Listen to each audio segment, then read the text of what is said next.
এখানে একটা মূর্তি। অক্সফোর্ডকে আমরা চিনি অক্সফোর্ড বিশ্ববিদ্যালয় দিয়ে, পৃথিবীর নামকরা 2-3টা বিশ্ববিদ্যালয়ের মধ্যে একটা। বাট অক্সফোর্ড ইউনিভার্সিটির অক্সফোর্ড সিটিটা কীরকম সেটা আজকে আপনাদেরকে দেখাবো। এটা হচ্ছে অক্সফোর্ডের বাইরের এলাকা, দেখতে পাচ্ছেন এটা গ্রামের, অক্সফোর্ডের গ্রামের একটা বনের মাঝখান দিয়ে যাচ্ছি। ওই যে সামনে বেজি না, এটা কাঠবিড়ালি, ওই দেখা যাচ্ছে। তো ওই যে গ্রাম ধরে চলে যাচ্ছি, অনেক সুন্দর আসলে। বাট অক্সফোর্ড একটা প্লেন একটা জায়গা, এবং এখানে প্রচুর বাইক মানুষ এখানে চালায়, যানবাহন কম, বাইক প্রত্যেকটা ঘরে ঘরে বাইক থাকে। ওরা বাইক দিয়ে, মানে বাইক মানে হচ্ছে সাইকেল দিয়ে চলাফেরা করে। সো আপনাদেরকে নিয়ে ঘুরবো, চলেন দেখি অক্সফোর্ড কেমন। Let's find out.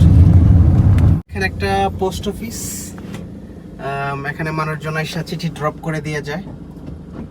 So post অফিসে যেতে হয় না, কোনো ঝামেলা টামেলা নাই।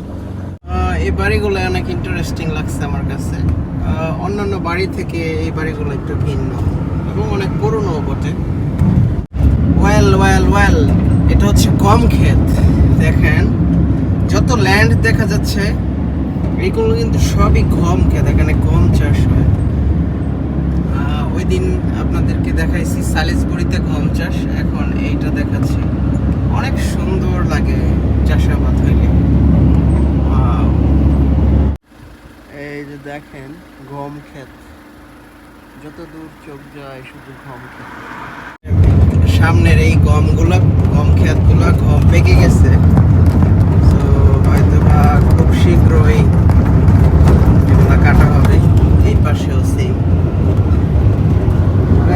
অস্থির লাগে না? আজকের আকাশটা অনেক সুন্দর, মেঘগুলা দেখতে অনেক ভালো লাগতেছে।